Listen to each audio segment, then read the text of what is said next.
today I thought I would just hop on live to practice through Last Visit to Paris by Susan Staples Bell. And this one is just this stunning piece, and I can't decide whether it's just this romantic experience in Paris or this nostalgic sadness about that being the final visit to Paris. And I seem to feel the latter. So if you hear that and you have your own opinion, I'm just going to be working on small sections here. And I don't announce these live streams, so usually people just come, drop in and drop out, and that's okay too. But if you're learning this piece by Susan, then let me know in the comments, or if you are working on something else, let me know what you're practicing. And this is just a little check-in to see what other work I need to do on this. And I'll link how to find this piece for yourself in the video description. So if you decide you want to learn it, it's an intermediate level. And I'd say, like, I think Susan described it as maybe more towards early intermediate or mid-intermediate. I find because it has the stride style bass, then it is a bit more challenging, but it does have lots of accessible aspects to it. So here's a slow practice through. We'll see how far we go, and then I'll choose little practice sections.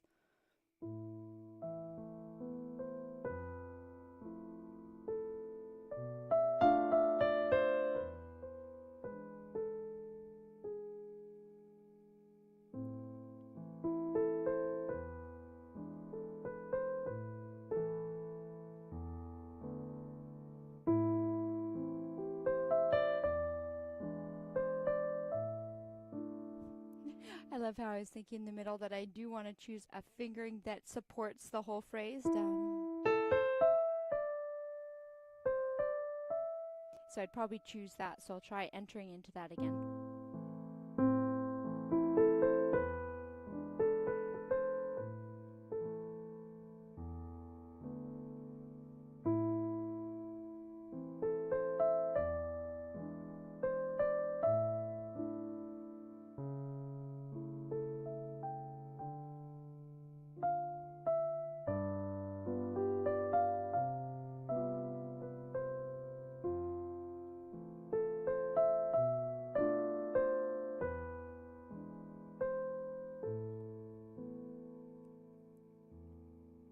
So I love that this one, it actually, the metronome speed is 124. This is 120, so it's a bit higher. And I keep going quite slow with it, but when you're practicing, you should be going slow anyways. So I'm going to work on that section, and then I'm going to take on this little...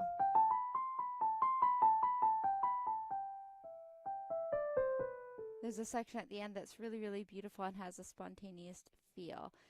So let's see how far we go. I'm also going to practice a little bit with this beautiful rich chords. We have 1, 2, 3.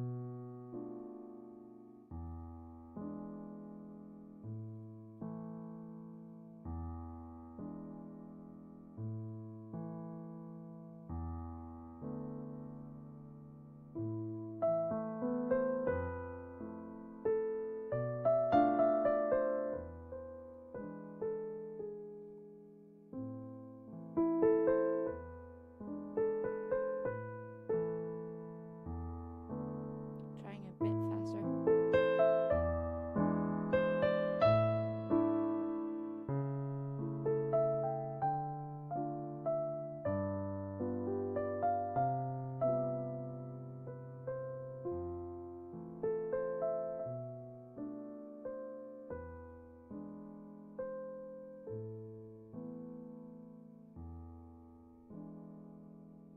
I love the sound of this.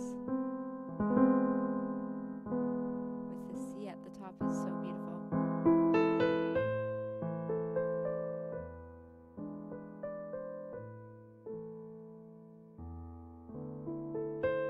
Going to page 2 here. I'll show you what I'm looking at here. So page 1, here we'll take a look at page 2.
So those are some sections.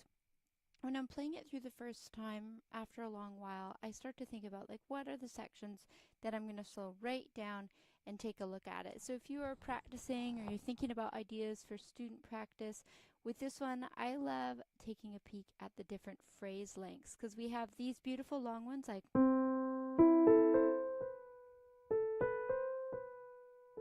so this beautiful romantic long phrase, and then we might even have, well, we have some that are that length, but then we have this beautiful short phrase, and it's just that long, 26 and 27, a little bit of 28. And then we have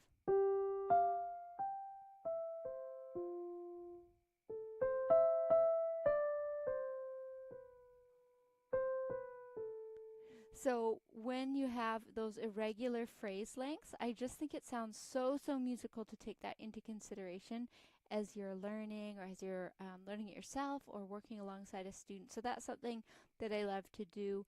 I also think with a waltz, I absolutely dreaded waltzes as a student because I dreaded the thought of like leaving the security of knowing where my hands were and feeling like I'm launching into space.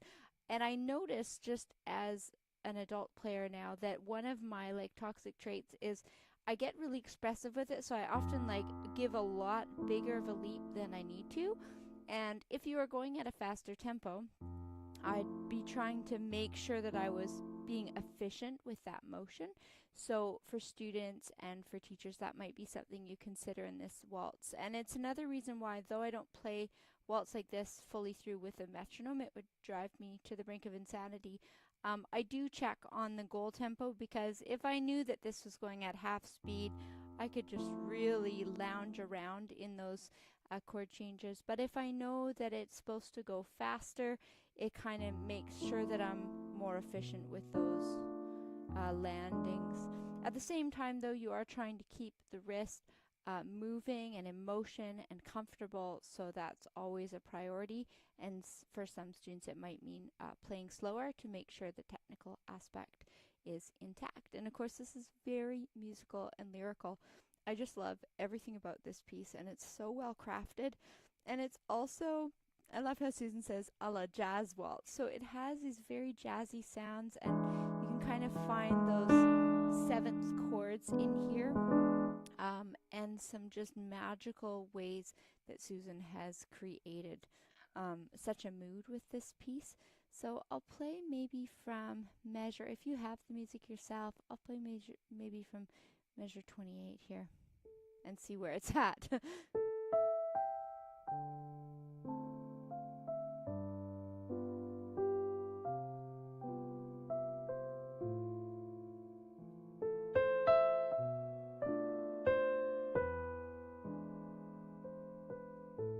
Little ritardando, it says poco rit. Pio moso, so more movement.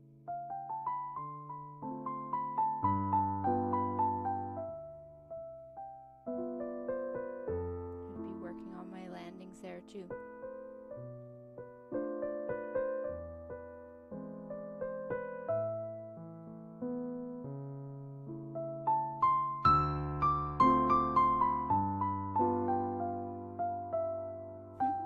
The tango.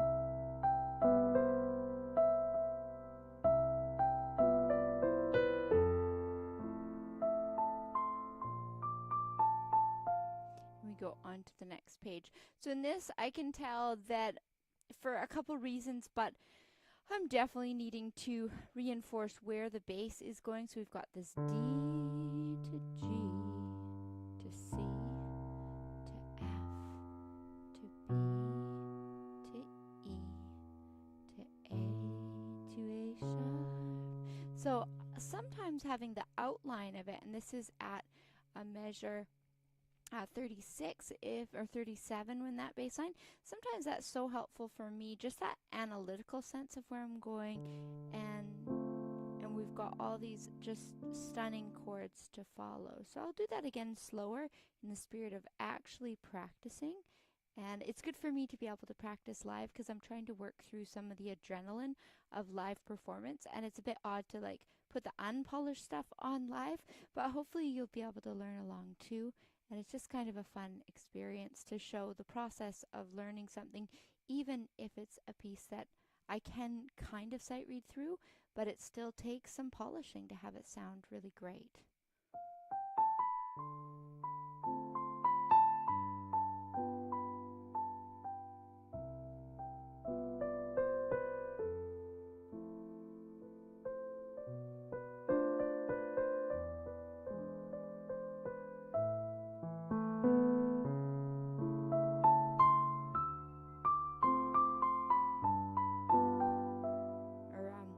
Let's practice that again. I did a mistake there last time too, so.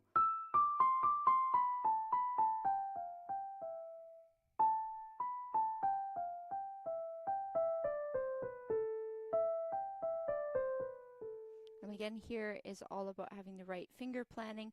Also seeing the notes in groups. So from 45, it's stepping down, stepping down, stepping. So it's like 3 down, then 4 down, then 4 down, and then a skip. So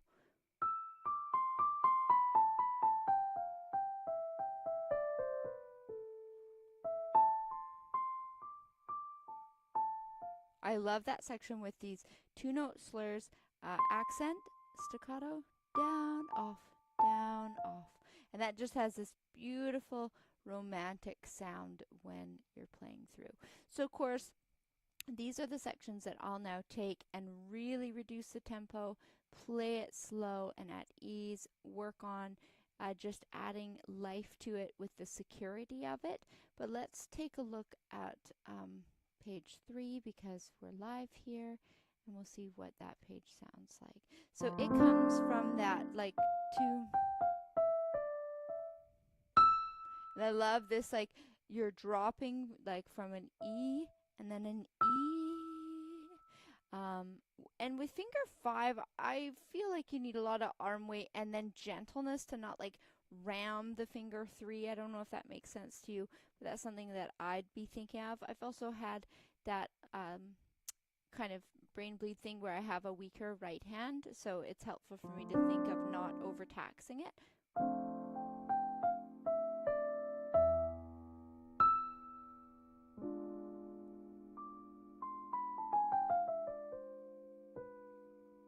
And then yeah, it lands on the A. I had to check. So we've got that beautiful 1, 2, 1 and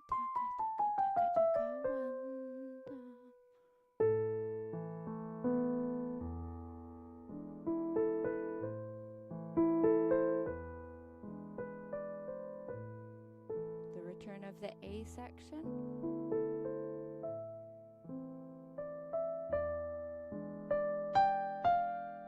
I love that. They're kind of like drawing them out. I almost feel like if you were playing them on a different instrument, that would have even a lot of meaning there.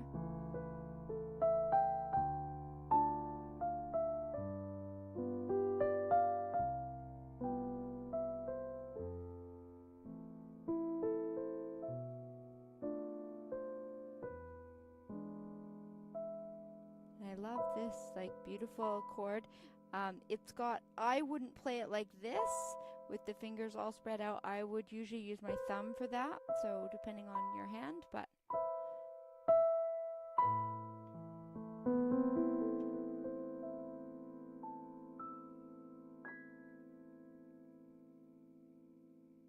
to me that even has a, like, I don't know, a little James Bondy sound.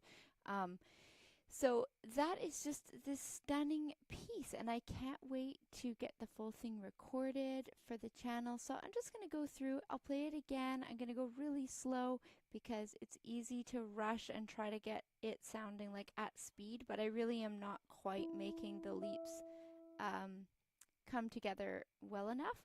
So I'm just going to play it through one more time. And again, if you're listening in and you're learning this piece, let me know in the comments. And thanks for allowing me to share some music on YouTube, even when it's in the learning stages. And again, I think my goal is to also show whether you're a student or a teacher or performer, there's always a practice stage no matter what you're learning.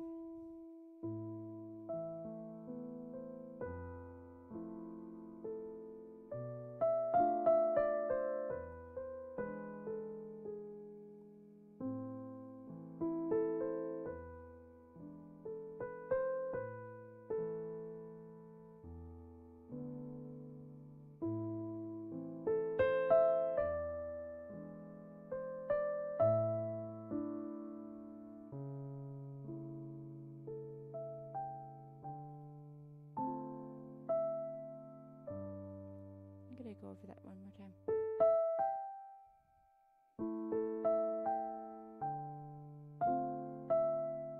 Yeah, I did go very rogue on that last time.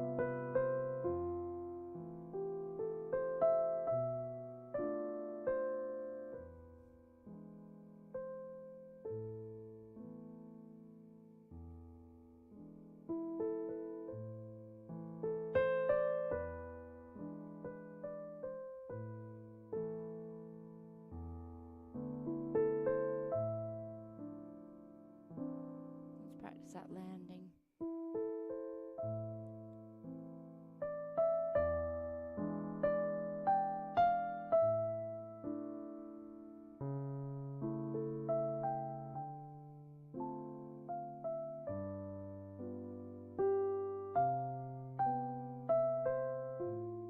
And right in measure 30, to me, I would pause and I would think, I don't like how heavy my thumb sounded there.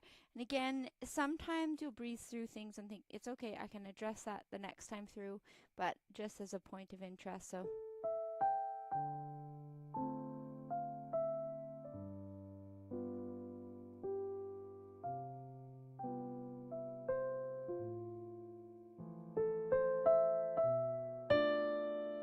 yeah, I'm thinking of the build up there. So yeah, thumb weight is huge in this because you get to think, okay, it's on this thumb is on the offbeat. Da da dum, da da dum, ba da da dum.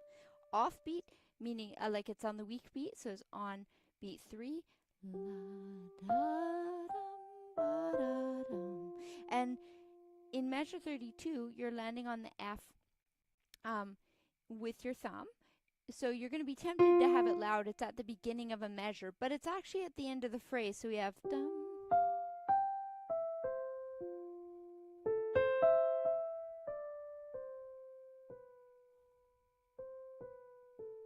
So the tenderness of the end of the phrase is like this musical magic, I feel like, in this piece.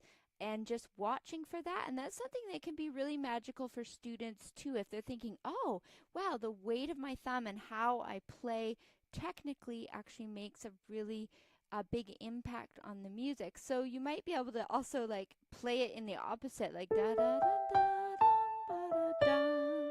That's with a heavy note on the first beat, and usually the first beat is the strongest, but in this piece I feel like there's a few spots that the first measure or the first beat of the measure is the end of the phrase, which means that you would want to keep it more gentle. And like a singer is just at the end of their breath, they're still strong, they're still clear and controlled, but they are not ready for the rest of the phrase. They are ending the phrase. So we have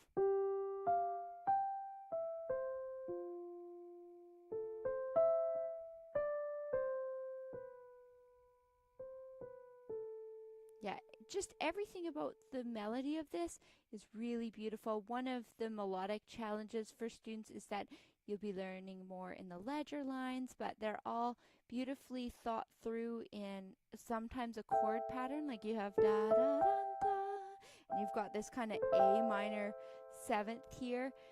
So you can look for those hidden chords as you do your analysis, and again that da da da. And then in this one we have A minor, but with it being in second position essentially. And so finding those broken up notes that actually do shape chords is something else that I would probably do with the analysis part of a lesson.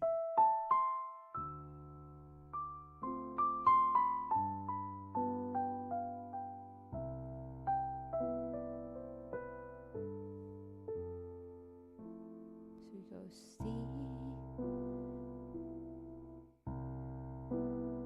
That's really, really beautiful too. And then F.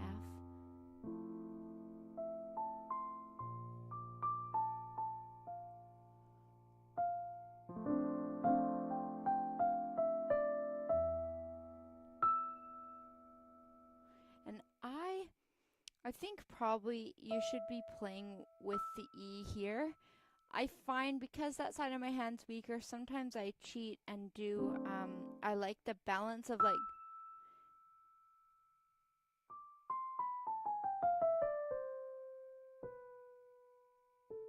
And I also find that works. So at measure 51, I would say if a student's having trouble making that single E sound like musical and bold, because it says like it has a ritardando, it has a fermata on that note, and it sounds like beautiful and broad, but you've only got this one very high note. So I also had this like weird thing where I didn't like the note E on some of our performance pianos in town. Really funny, but they were just really tinny.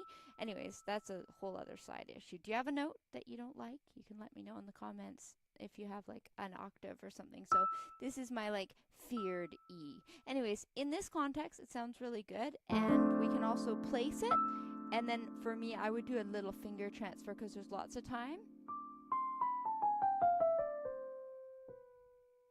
So some might like the efficiency of just using the baby finger. That's fine. For me, I might use finger 3 to have more control, and then I might slide that over da da da da da da da bum ba. And I love that we get to choose what's comfortable for us, and I still spend a lot of time thinking like what sort of things sound good, like it should come back to the sound and it should come back to comfort, and what makes like logical sense but also musical sense, like can you get the sound that you need that way. So this is just the last bit here. Let's see how we sound.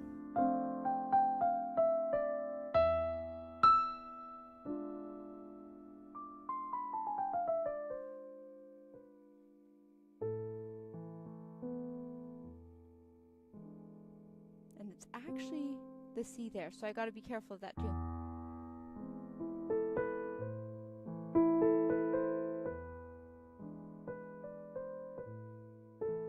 And I'll tell you that this one is also really fun, and I get a little carried away sometimes and start kind of improvising, like not fully improvising, but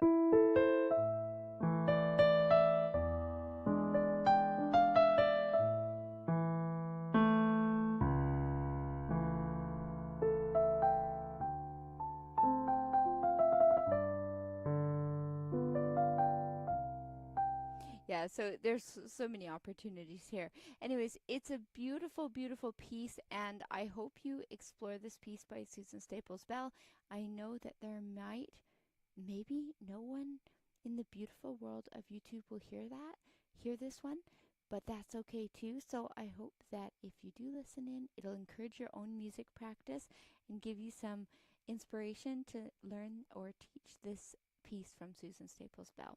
So I will try to record this and put it up as a full recording, but that was fun for me just to be playing this beautiful piece.